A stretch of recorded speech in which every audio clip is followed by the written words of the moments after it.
Pwede po kasi, um,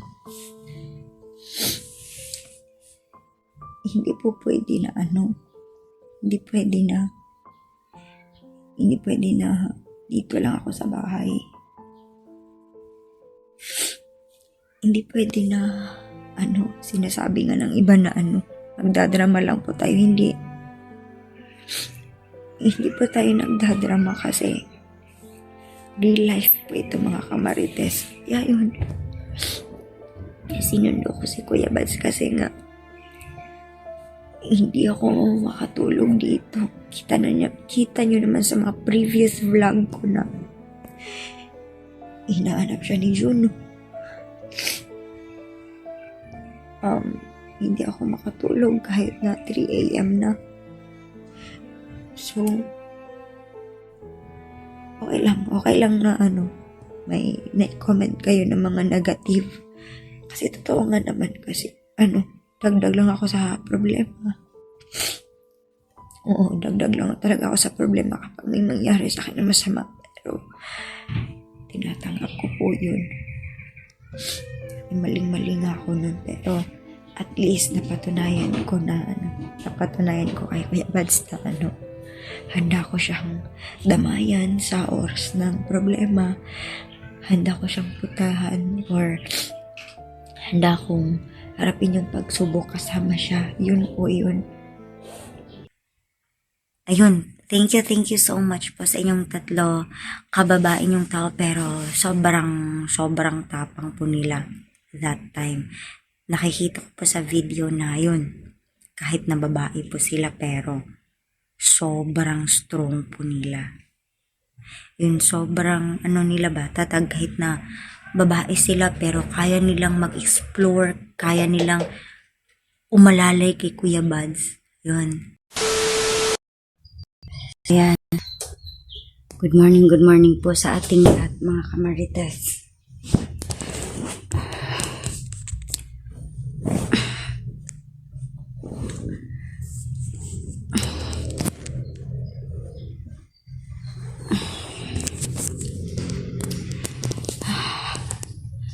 Andito ako ngayon sa kwarto namin ni Kuya Bads. So, ayun. So, kahapon pala, umuwi kami dito.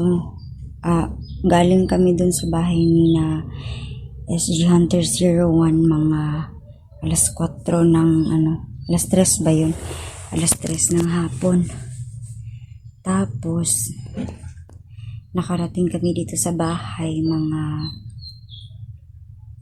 anong oras na? Mga 6 PM na po, mga kamarites. Then habang nagbabiyahe kami, may sunset. So sinyalis po yun na napakaganda ng panahon. It's another opportunity na naman na nakauwi kami dito ng safe. Si Kuya Bads naka-relax kagabi ng maayos. So, magpapasalamat muna ako sa buong family ni SG Hunter 01, lalong-lalo na sa kanyang asawa. Sa mainit po na pagtanggap niya sa amin doon, mula nang dumating kami doon hanggang sa kami ay nakauwi. Yun, thank you so much po sa iyo, SG Hunter 01, at sa iyong asawa. Hindi lang po sila yung mag-asawa ang mabait sa amin. Hindi lang po sila yung nag-aalaga sa amin. Hindi, pati yung mga anak niya. Sobrang bait po talaga ng family po talaga ni SG Hunter 01. Yun, nakifiesta muna kami doon. Kaya, nakitambay muna kami doon ng mga ilang araw ba? Mga 5 days. Ayun. Siguro mga 5 days yun. Ay, hindi. Si Kuya Bad, 6 days. Tapos ako naman ay 4 days. Kasi nga, hindi kami sabay na pumunta. Ganun ba yun? Ay, oo. Sinundo ko lang pala siya. Yun. Sa pagkakatanda ko, sinundo ko lang pala doon si Kuya Bad's Adventure. Mga 6 days din siya doon na 6 days ba? Hindi ko alam. Lito-lito na ako mga kamarites kasi ang dami ko nang pinoproblema sa bahay. Ang dami-dami ko ng stress.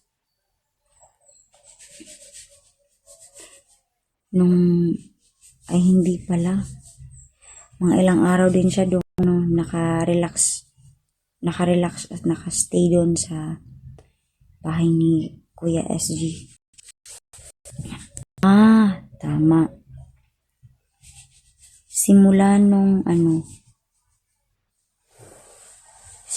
nung pagkababa niya, ilang days, tama. Simula nung bumaba si Kuya Bads, mga ilang days, hindi ko alam. Mga ilang days pala doon siyang nagstay. Tapos nung pagkasundo ko, 2 days lang yata ako doon. Diba? So, ayun. Litong-lito na ako. So, ayun. May mga comments naman akong nabasa kasi nga binasa ko po lahat ng mga comments niyo. May mga negative, may mga positive. So, dun muna tayo sa positive. Yun, may pumuri po sa akin na good idea din po yun kasi nga yun, mahal na mahal po natin si Kuya Bats kaya nga sinundo ko siya.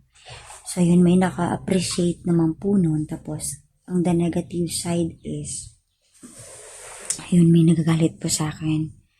Kasi nga daw, dagdag lang po ako dun sa problema daw ni Kuya Bats. Paano pag ako yung nabihag? Paano pag ako yung, hinarangan sa daan? May Diyos naman po tayo. Kayo lang din naman po ang may nagsabi, diba na manalig tayo sa Diyos. So, may Diyos tayo, diba? So, pinagdarasal ko na lang po that time na sana ay makapunta ako doon ng ligtas at yun naman po yun. Umayo naman po sa atin yung panahon. Nakarating po ako doon ng ligtas. Tinanggap po ako doon ng maayos, inalagaan, pinapakain. Sobrang thankful po ako sa pamilya ni SG01, lalong-lalong sa asawa at mga anak niya kasi pinakikitunguhan po nila ako ng maayos. So, ayun. So, in return, tumutulong din naman po ako dun sa paghugas ng plato. Kasi nga may mga times nga din po na ayaw akong pahugasin ng plato. Hindi. Sanay po tayo sa mga gawaing bahay. Hindi po pwede na nakatunga lang tayo dun. Palaging tulog lang tayo dun ng tulog sa kwarto. Hindi ko man pinapakita every time or every day sa video ko na tumutulong ako, pero off cam po, tumutulong po ako para nakakahiya naman kapag kain lang tayo ng kain doon. Tama kayo mga kamarites. May nabasa ako na comment na napapasarap daw ako doon. Hindi naman. Tatambay-tambay lang ako sa bahay. Hindi naman po sa lahat ng bagay na kailangan naka-camera po tayo na tumutulong tayo. Hindi po ganun. May integrity po ako na tao kahit na walang camera, tutulong po tayo. So, ayun. That time po na nag-video ako na nakahugas ng plato, fiesta po that time. Tapos, ayun, sobrang happy ko po na, yun, sumabay sa akin sa pag-video yung asawa ni Kuya SG Hunter 01. So, ayun, sinabi ko sa kanya na, yun, batiin mo naman sila, Dam. So, ayun, binati din naman po ni, hindi ko alam yung pangalan ng asawa ni Kuya SG. Basta binati naman kayo ni, sa asawa ni SG. So, yun. Sobrang thankful ko po sa kanila kasi sobrang bait po nila. Down to earth po talaga. Po, sa mga nagko-comment naman po ng negative, wag naman po. naghihingi na po ako ng sorry sa inyo na ba't ako sumunod, pero grabe, may mga comment po kung nababasa na yun ang OA, ang arte-arte, panay yung pa-cute, hindi nakakatulong yung pagpapakute sa camera. Hindi naman po ako cute, sinabing cute ako. Kayo may sabi niya. Ano lang po, in real life po talaga, hindi tayo magbe-base sa vlog ha. In reality po, ako po yung tao na madali lang mataranta, madali lang mag-alala. So, ayun, wala po akong pakialam na, teka lang, kita nyo naman sa video na kung gaano ako madaling mataranta, madaling maiyak. In reality po talaga, off-cam, yan po talaga ako. Kaya, pasensya na kung galit kayo, especially po sa mga tao na solid na supporters po talaga ni Kuya Baz. Humingi po ako ng pasensya. Sobrang dami po ng mga negative comments, ang dami pong nang babash, na dagdag lang po daw ako sa problema kung bakit pa ako pumunta dun or sumunod kay Kuya Baz. So, in reality po talaga, sa totoong buhay ha, hindi sa pag-vlog, madali lang po akong umiyak, madali po akong mag-alala, kasi nga mapagmahal po ako na tao, thoughtful ako na tao, maalaga ako na tao. So kapag nagkaroon kami ng problema na mag-asawa, naghahanap po talaga ako ng paraan para masolusyonan po yun. So ayun, syempre nabalitaan ko na yun, nabihag siya dun sa bukid, o asan ba yun, hindi ko alam. So ayun, nakiusap ako sa mama at papa ko na bantayan mo na si Juno. Oo, bantayan mo na si Juno kasi susunduin ko si Kuya Baz. Kasi nga, in reality po kasi,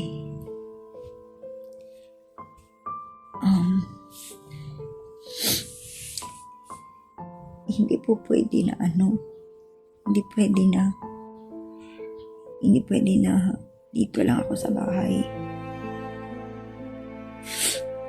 Hindi pwede na sinasabi nga ng iba na nagdadrama lang po tayo. Hindi po tayo nagdadrama kasi real life po ito, mga kamarites. Kaya yun, sinundo ko si Kuya Baz kasi nga hindi ako makatulog dito. Kita nyo naman sa mga previous vlog ko na hinahanap siya ni Juno. Hindi ako makatulog kahit na 3 a.m. na. So, okay lang na may comment kayo ng mga negative. Kasi totoo nga naman kasi, dagdag lang ako sa problema. Oo, dagdag lang talaga ako sa problema kapag may mangyari sa akin na masama. Pero, tinatanggap ko po yun. Maling-mali nga ako nun. Pero, at least napatunayan ko kay Kuya Baz na handa ko siyang damayan sa oras ng problema. Handa ko siyang putahan or handa kong harapin yung pagsubok kasama siya. Yun po yun. Hindi po ako galit sa sa inyo. Hindi nyo lang alam na binabasa ko po lahat ng mga whether positive or negative comments, kahit na thousands man yan, hundreds of comments, binabasa ko po yan. Hindi ko po yan ni-skip yung mga positive or negative man yan. Basta ang gusto ko lang ma-emphasize is may pakita ko po yung pagsasakripisyo ko kay Kuya Baz. May papatunayan ko sa kanya, may papakita ko sa kanya kung gaano ko siya mahal. may papakita ko sa kanya na kaya ko siyang sunduin kahit na saan man siya magpunta. Kasi nga, yun yung promise ko sa kanya na kahit na anong mangyari mga marites, dadamayan ko talaga siya sa hirap man o ginhawa. So, ayun. Thank you to, wait. Maraming salamat nga din pala sa, mga kasamahan ni Kuya Bad sa pagtulong sa kanya nung pababa na siya. Gusto ko lang mag-thank you, magbigay ng pa-thank you dun sa tatlong babae na vloggers din na kasama ni Kuya Bad. Hindi ko natandaan yung pangalan nila, yung sino ba yun? Si Luz, may Luz, Inday. Sino pa ba yung, anong pangalan nga nung isa? Electra ba yun? Hindi ko na maalala. Electra. Ay, bahala na. Tapos, ayun, thank you so much po sa inyong tatlo. Kababain yung tao pero sobrang tapang po nila that time. Nakikita ko po sa video na yun. Kahit na babae po sila pero sobrang strong po nila. Yun, sobrang nila ba, tatag kahit na babae sila pero kaya nilang mag-explore, kaya nilang umalalay kay Kuya Bads. Yun, sobrang happy ko po sa inyo. Ay, sobrang happy po sa sobrang happy po ako sa kapwa ko babae na napakatapang mag-explore. Handang lumaban sa oras ng kapahamakan, handang tumulong kay Kuya Bads sa oras ng kagipitan doon sa bundok. Yun, thank you so much din po kay may tatlong kasamahan pa yun sila na lalaki. Ano ba yun, si Badan? Si Badan, hindi ko na alam kung adventure ba yun or basta Badan, si Dax. Yung isa, Jonji ba yun? Ayan, comment down below mga kamarites kung sino po yung nabanggit ko na tatlong babae na vloggers na kasama ni Kuya Bads at tatlong lalaki din na kasama din na Kuya Bads. Excluded po si kasi kilala ko naman po si Kuya SG Hunter 01. Basta yung tatlong lalaki, tatlong babae, paki-comment down below na lang mga kamarites kung sino po sila kasi hindi ko na maalala yung pangalan nila. Yun. Nung pagkapanood ko ng video kay Kuya Bads, yun, sobra talagang paghanga ko dun sa tatlong babae na umalalay sa kanya. So, hindi ko, kahit na paulit-ulit ko pong sasabihin sa inyo na thank you so much po talaga sa inyong mga ate ko. Or ano bang tawag ko sa inyong mga kamarites din. Ayun. Yun, may mga kamarites or mga kapwa ko babae na vlogger din. Yun. Paki-support po sa kanilang tatlo na babae at tatlo din po na lalaki. Kung kilala nyo sila mga kamarites, paki-comment down below nga yung mga names nila. Paki-name drop po and then yun, pa-support na din po sa kanila mga tol or mga kamarites. Yun. So yun. During po sa fiesta po doon, yun, nagkakaroon kami ng pagkakataon na makapag-video ke. Ayun. Whole day po tayong nag-video ke doon mga kamarites. Yun, grabe. Paos nga po yung boses ko ngayon. Yun. Friendly naman po tayo na tao kaya yung kasama ni Kuya Bads na vlogger na mga babae, yun, Sinabihan ko sila na, uy, kain na kayo dito. Tapos mag-video okay tayo after. Hindi naman po tayo nahihiya kasi nga ang kakapal ng mukha ko. Kaya yun, nakipag-friend ako sa kanila. So, ayun, friend na po tayo mga ate ko. Friends, we're friends na po. And kung gagala man ako dun ulit, punta tayo sa mga falls, pools, ano ba? Sa mga hot spring, resorts, gala tayo. So, yun.